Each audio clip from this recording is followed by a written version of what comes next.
नमस्कार, प्रखर राजपूत को देख रहे हैं यहाँ पर। आज तारीख है 18 सितंबर साल 2025 और इजराइल, फिलिस्तीन, लेबनान समेत पूरी दुनिया की खबरों के साथ एक बार फिर से आपके सामने हाजिर हुआ हूँ। इस वीडियो में हम आपको बताएंगे कि कैसे सऊदी अरब अब हूतीस ग्रुप के खिलाफ इतने पैसे खर्च कर रहा है कि इजराइल की तमाम मुसीबतें खत्म हो गई। और साथ ही आज पहली बार इजराइल ने गजा के अंदर एक कॉरिडोर दिया है और इस कॉरिडोर का क्या मतलब है, जब इस मतलब को आप जानेंगे तो जानने के बाद आप हैरान हो जाएंगे और इजराइल के खुफिया प्लानों के बारे में आपको डिटेल में पता चलेगा। और साथ ही इस समय बहुत बड़ी खबर उत्तर प्रदेश से निकल के सामने आ रही है। 2 लोगों का एनकाउंटर हो गया है, तो किसका एनकाउंटर हुआ और क्या वजह है, इसके बारे में भी हम डिटेल में बात करेंगे। और साथ ही यूएन ने गजा को लेके एक ऐसी खतरनाक वार्निंग जारी कर दी है, जिसके बाद अब बड़ा सवाल पैदा होता है कि क्या गजा के लोग सुरक्षित बचेंगे या फिर नहीं बचेंगे। तमाम बड़ी बड़ी खबरें जिनके साथ आपके सामने हाजिर हुआ हूं, इस वजह से वीडियो को लास्ट तक जरूर देखिएगा।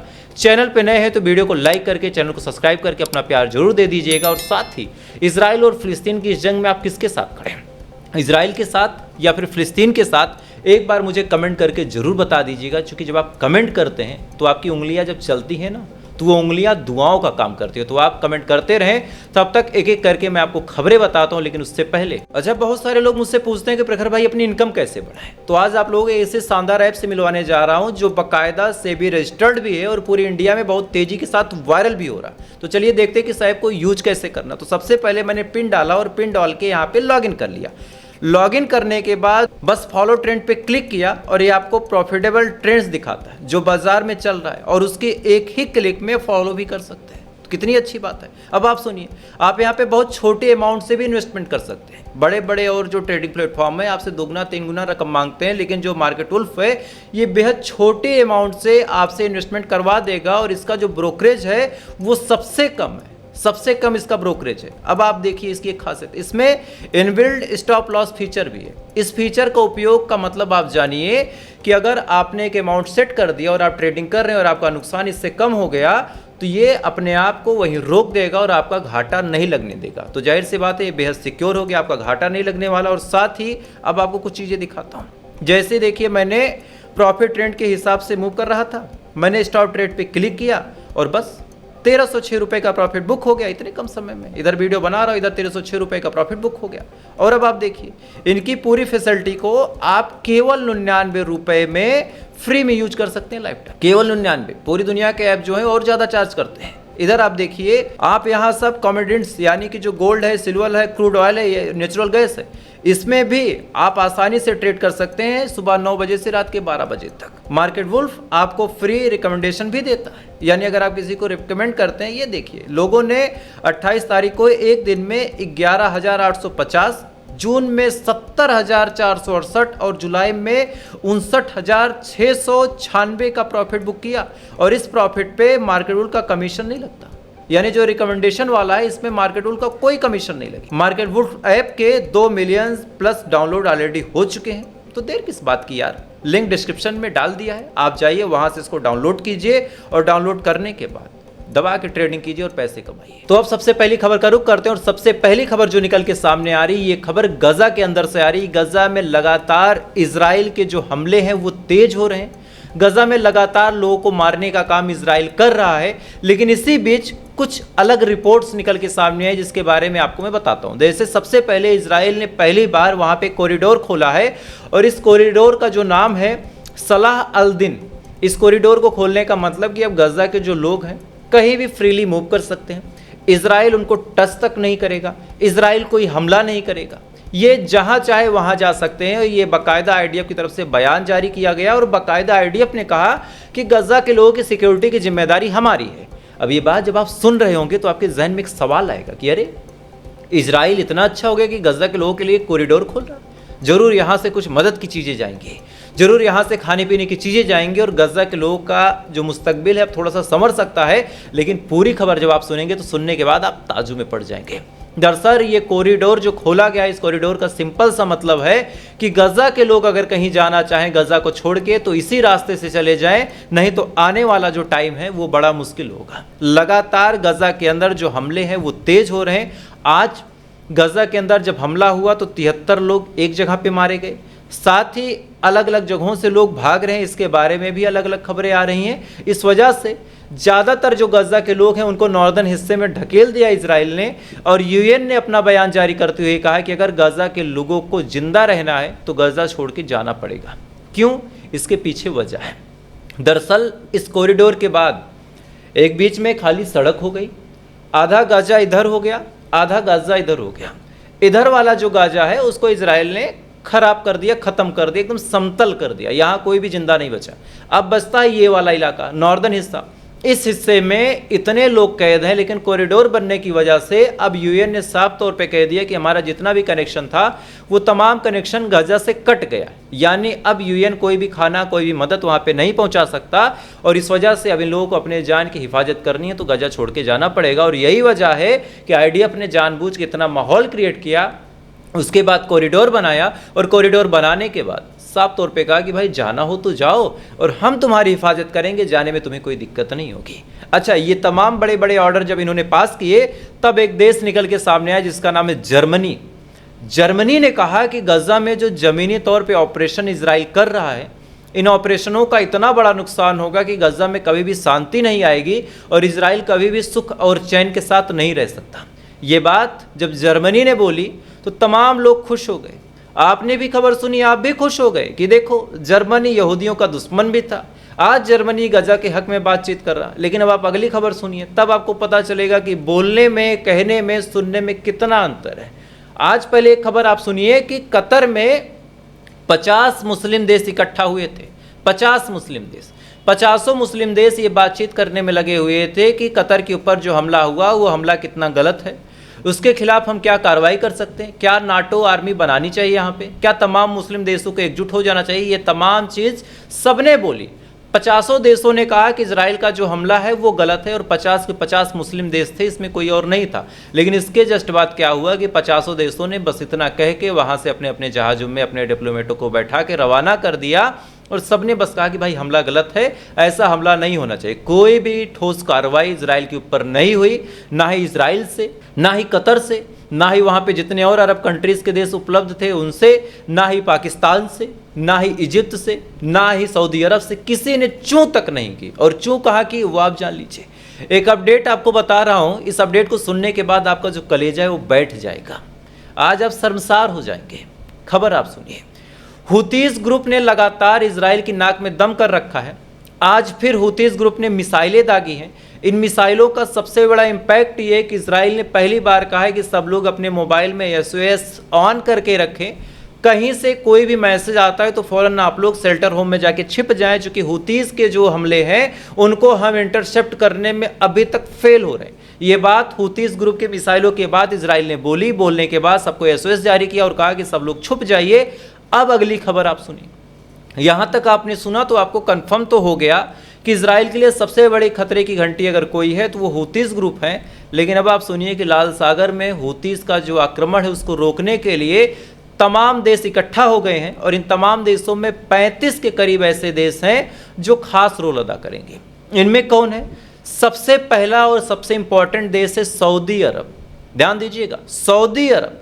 दूसरा अगर कोई है तो वो जापान है, और तीसरा कोई और है तो वो ब्रिटेन है। वही ब्रिटेन जो अब तक चंद मिनट पहले खबरों में आपने सुना कि कह रहा था कि गजा में इजराइल के जो हमले हो रहे हैं इससे नुकसान होगा, इंसानियत खतरे में आएगी।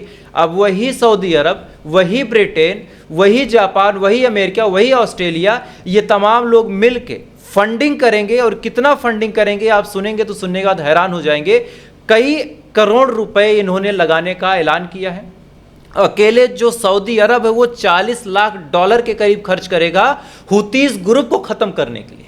हुतीस ग्रुप को खत्म करने के लिए सऊदी अरब, ब्रिटेन, अमेरिका, इन सब ने एक जॉइंट ऑपरेशन लॉन्च किया है, और इस जॉइंट ऑपरेशन के तहत हुतीस ग्रुप के खिलाफ यमन के जो कोस्टल गार्ड है उनको बाकायदा ट्रेनिंग मिलेगी। यमन के जो कोस्टल गार्ड है उनको बाकायदा तैयार किया जाएगा, उनको पैसे दिए जाएंगे, उनको हथियार दिया जाएगा, और इसमें सबसे बड़ा योगदान अगर किसी का है तो सऊदी अरब का है।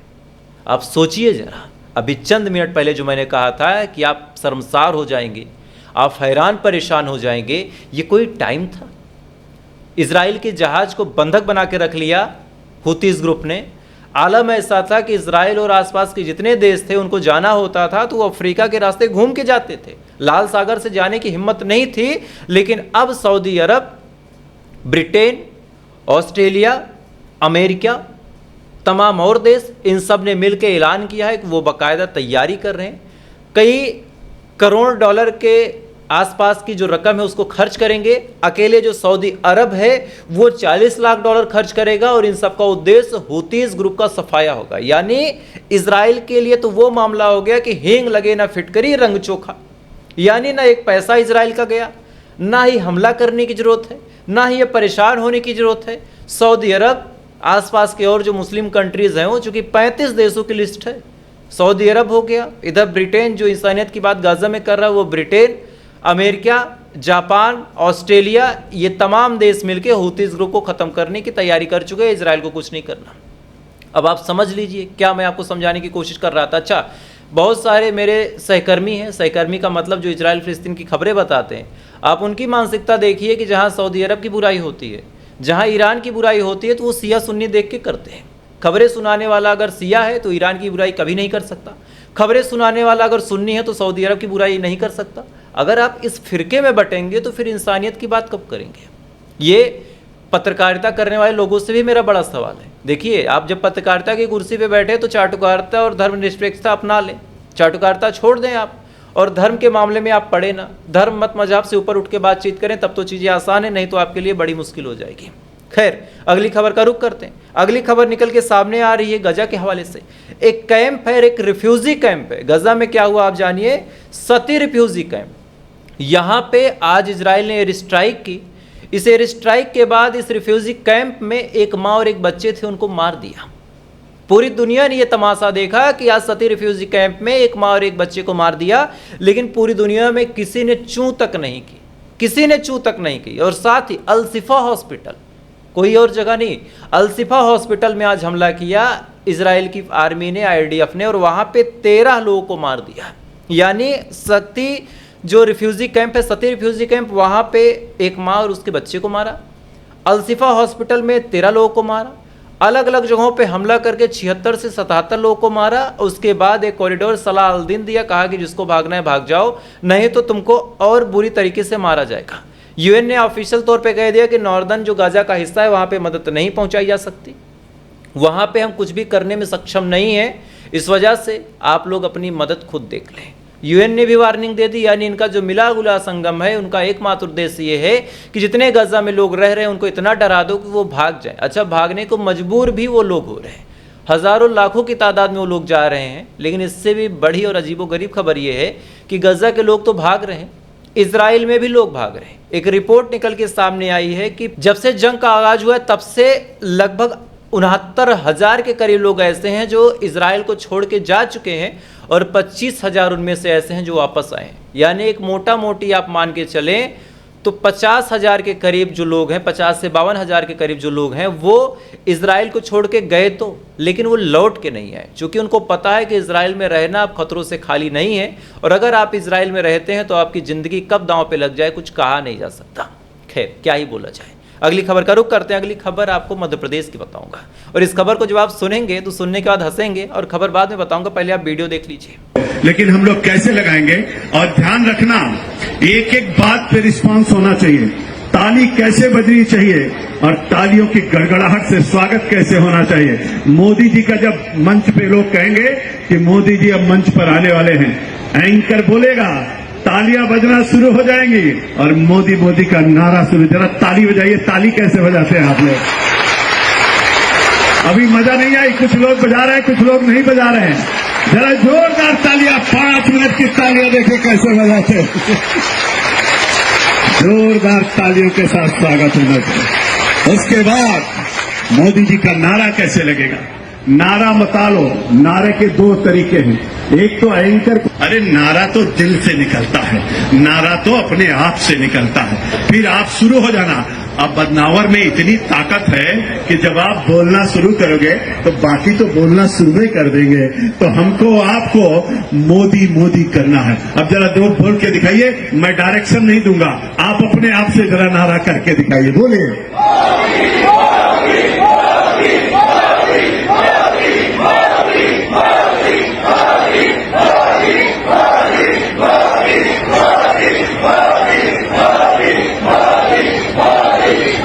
और जोर लगा के।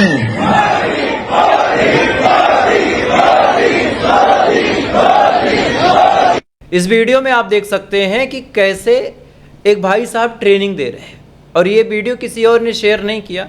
ये बाकायदा मध्य प्रदेश की कांग्रेस पार्टी की ऑफिशियल ट्विटर हैंडल से शेयर किया गया वीडियो, जिसमें दिखाया जा रहा है कि बाकायदा मोदी जी के आने से पहले लोगों को ट्रेनिंग दी जा रही है कि कब मोदी मोदी चिल्लाना है, तालियां कब बजानी है, तालियां कैसे बजानी है। आप सोचिए, अगर किसी आदमी के लिए लोगों को ट्रेनिंग देनी पड़ रही तो इसका मतलब राजनीतिक तौर पे वो आदमी फेल हो चुका है। क्योंकि अगर आपको मेरी बातें अच्छी लगेंगी तो मुझे कहने की जरूरत नहीं, आप उधर से तालियां बजा देंगे। और अगर आपको कहना पड़ रहा है कि भाई तालियां बजाओ, तो मतलब बड़ा साफ है कि आप मुझे पसंद नहीं करते, बस चंद 500 के नोटों के चक्कर में आप परेशान हैं। खैर, अगली खबर का रुख करते हैं। अगली खबर निकल के सामने आ रही उत्तर प्रदेश से, और उत्तर प्रदेश से बहुत बड़ी खबर है कि उत्तर प्रदेश में 2 लोगों का एनकाउंटर हुआ है और होने के पीछे बहुत बड़ी वजह है। दरअसल बरेली में एक एक्ट्रेस है दिशा पाटनी, उनके घर पे फायरिंग हुई। फायरिंग करने के पीछे जो वजह बताई गई कि दिशा पाटनी की जो बहन है खुशबू पाटनी, उन्होंने प्रेमानंद महाराज का अपमान किया था। इसके बारे में मैंने आपको डिटेल में खबर बताई भी थी। इसी वजह से लॉरेंस बिश्नोई गैंग के कुछ लोग थे जो ऑफेंड हो गए थे और लॉरेंस बिश्नोई गैंग के गुर्गों ने फिर उसके घर पे शूट आउट करवा दिया। कई राउंड लगभग गोलियां चलाई, इस गोलियों से ठीक ठाक नुकसान भी हुआ था। अब अपडेट निकल के सामने आई है कि जो गोली चलाने वाले बदमाश थे, इनमें से एक का नाम था रविंद्र जो रोहतक का रहने वाला था, साथ ही दूसरा अरुण जो सोनीपत का रहने वाला था। इन तमाम बदमाशों को सीसीटीवी कैमरे के माध्यम से और टेक्निकल सर्विलांस के माध्यम से ट्रेस किया गया। जब इनके पास यूपी पुलिस पहुंचती है, ऑब्वियस सी बात है कि यूपी पुलिस कहीं भी पहुंचती है, उसके एसटीएफ के लोग जब कहीं पहुंचते हैं तो सामने वाला गोली चला देता है। अब इसी थ्योरी का उपयोग करते हुए यूपी पुलिस ने इनका एनकाउंटर किया है। एनकाउंटर में शुरुआत पे रिपोर्ट आई कि दोनों बुरी तरीके से घायल हैं, लेकिन अभी जो रिपोर्ट में अपने स्क्रीन पे देख पा रहा हूं कि एक आदमी की मौत हो गई है, एक की स्थिति गंभीर है। मैं भी आने वाले टाइम में ये भी ऊपर वाले को प्यारा हो जाए, और जाहिर सी बात है हो जाना चाहिए। जो भी दहशतगर्दी फैलाने का काम करे, जो भी गुंडागर्दी करने का काम करे, ऐसे लोगों को इस दुनिया में रहने की कोई जगह नहीं मिलनी चाहिए। ऐसे लोग चले जाएं, तभी ये दुनिया सुकून और शांति के साथ रह सकती है। खैर, अगली खबर का रुख करते हैं। अगली खबर जापान से निकल के सामने आ रही। हमारे जो पड़ोसी वाले भाई साहब हैं, इनको अपनी बेइज्जती करवाने से फुर्सत ही नहीं। जो लोग वहाँ से मुझे देख रहे हैं, माफ़ी चाहूँगा, आपकी सरकार ही ऐसे काम करती है भाई, मज़े लेने का मन करता है। हुआ क्या, जापान में फुटबॉल का एक मैच होना था, तमाम देश दुनिया के लोगों ने अपनी अपनी टीम भेजी। अपडेट निकल के सामने आई कि पाकिस्तान ने अपनी एक फेक टीम भेज दी। जब ये लोग जापान पहुंचते हैं, इनकी आइडेंटिटी चेक की जाती, पता चलता है कि ऐसा कोई खिलाड़ी रजिस्टर्ड ही नहीं है। उसके बाद इनको पकड़ा गया, पकड़ने के बाद इनको डिपोर्ट किया गया, ये बांध के पाकिस्तान फेंकी गई। और ये बात जब मीडिया में फैली तो तमाम लोग हंस रहे थे, क्योंकि इन्होंने हंसने वाला काम कर दिया, क्या ही कहा जाए। खैर, तो अभी के लिए बस इतना ही। बाकी आप खुद सोचिएगा, सऊदी अरब और ब्रिटेन ने हूतीस ग्रुप के खिलाफ जब कार्रवाई शुरू ही कर दी है, तो गजा और बाकी जो अरब मुल्क हैं उनका मुस्तकबिल क्या होगा, बताने की ज़रूरत नहीं, आप खुद समझ सकते हैं। और आप लोगों से आज एक सवाल पूछ के जा रहा हूँ, इस सवाल का जवाब आप दीजिएगा। क्या कोई ऐसा मुस्लिम देश है जिसने फ़िलिस्तीनियों को मारने का काम किया था? उनमें से एक पाकिस्तान भी था। अब कैसे मारा था, क्या मारा था, अगर किसी को पता हो तो कमेंट करके बताइएगा। नहीं तो कल या फिर अभी आने वाली अगली वीडियो में आपको डिटेल में बताऊंगा कि एक मुस्लिम देश ऐसा था जहां पे पाकिस्तान का जनरल पहुंचता है, उसके बाद फिलिस्तीनियों को मारने का काम किया जाता है। क्या बड़ी अपडेट है, इसके बारे में आपको डिटेल बताऊंगा। हालांकि इतिहास के बारे में अगर किसी को जानकारी हो तो ये खबर आपको पता होगी, अगर पता हो तो मुझसे साझा जरूर कीजिएगा। खैर, तो अभी के लिए बस इतना ही। बाकी थोड़ी देर बाद आपसे फिर मुलाकात होगी इजराइल, फिलिस्तीन, लेबनान समेत पूरी दुनिया की खबरों के साथ। तब तक आप अच्छे रहिए, खुश रहिए, अपना ख्याल रखिए, अपने देश का ख्याल रखिए। ऊपर वाला आपकी हिफाजत करे।